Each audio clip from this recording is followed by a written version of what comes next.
welcome back to the R44 channel. Today we are up to something quite cool. We are mapping our G87 M2 to stage 1. So the goal is to just get that one step up power-wise, open up the engine because they are so de-restricted. Currently it's running about 460 brake, so BMW claims. So first step is getting it on the dyno, see a live figure from Tom Wrigley's dyno, and then we'll flash it with a Tom Wrigley X Mightful map, see what it runs, we'll get it on the road, see how it goes. But a little bit of a backstory, we are now, it's the 3rd of April.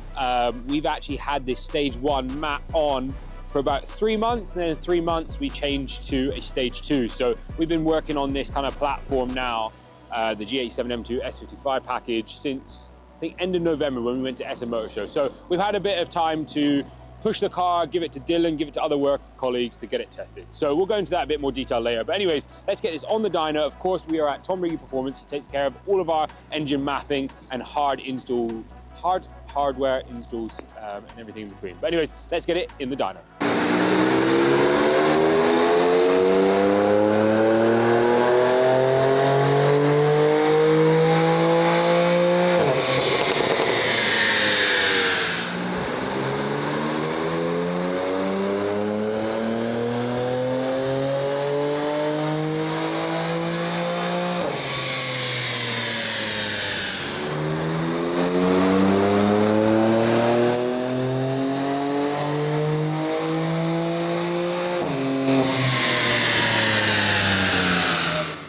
So yeah, as you can see, the stock figures that Dylan's just shown you on the screen are pretty impressive. Tom, and hand it to Tom. Tom's the S55 king, S58, not S55. They're a thing of the past, unfortunately. But yeah, Tom will run through it. Obviously, it's a stock car. It's running the Venturi intake, so that's got the larger inlet, Venturi closed filter system. It's got the 200 cell R44 sports cats, standard OPF filters, and then an OPF back system as supporting mods for this kind of power. But yeah, Tom, run it off. Yeah, so it's obviously made a little bit over a completely stock car.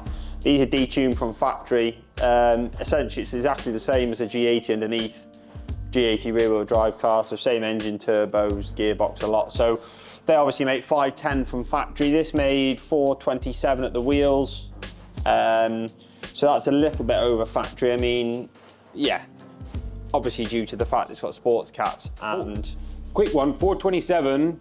So that works. We're going back in where I cut Tom there. We were just talking about, that's wheel horsepower. That's wheel horsepower, so that means about 478 at the crank. Obviously these come out advertised at 460, so it's that 18 horsepower over, but obviously it's got a sports cat and the intakes. So that's basically the stock car, and then obviously the gains when we go over to a stage 1 with this hardware upgrades, amazing really. 606 wheel horsepower, which is just crazy. And I mean in the mid-range it's got nearly 280 wheel horsepower increase all the way through. And torque, again, it's got another 250 newton meters of torque, so absolutely insane numbers. So talk about like torque and stuff, because I feel like at the moment, especially in the S58 world, there's a lot of just horsepower, wheel horsepower. Torque's so important, especially on rear-wheel drive. Yeah, I mean, it's the best way to describe it is it's called area under the graph. So if you imagine you took an area, went up to here and did the space under this part of the whole graph, and then you'll see the space under this one. So that gives you a power band, so it's not just a small peak sort of amount of RPM and power at high RPM you're getting a power band. So you're getting, peak numbers of 200 wheel or just under 200 wheel, but in places it's like 250 wheel. So it's a lot more throughout the power band, and that's what makes it so drivable. And obviously with it being a custom tune, it's a 2-part process as always. We dyno them, we get your numbers, and then it's always a fine-tune process on the road, particularly in rear-wheel drive cars, just because that amount of power, we just got to try and taper it in as nice as we can, whilst keeping the car moving without just spinning up everywhere. But obviously with the 8-speed in these, it's a joy to work with. It's a great upgrade from BMW. It gives us, we can play with the torque power band a lot more. And yeah, make it as drivable as possible. Well, that is going to be a monstrously fast car.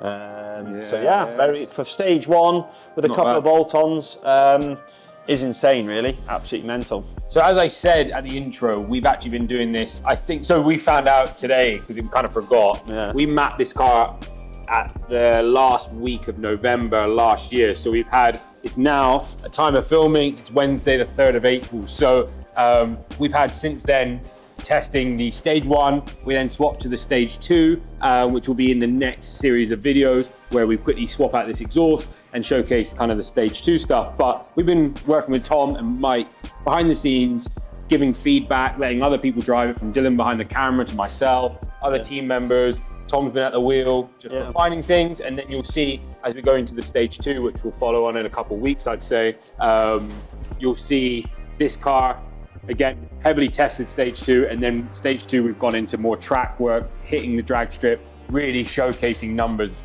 Stage 1 numbers are cool, but I think it's more focused on stage 2. It's that's where it's at, really. Yeah, we do a lot of stage 1s now, I'd say, for us, G80, G82s. I think nice they're great little, mate, just get it done. It's like, if you've had the car for a year, it's a bit early for the M2s, I think. You're still probably getting used to the car, enjoying it. But if you have an M3 or M4, it's time where 20,000 miles of touring that's being done today, 26,000 miles, and that is that time where you just whack stage 1 on it, enjoy it, then add on some more bolt-ons and go on that stage 2. And if you're crazy enough, like us two, we go into stage 3s and 4s and 5s and stuff. But yeah, let's get the car outside.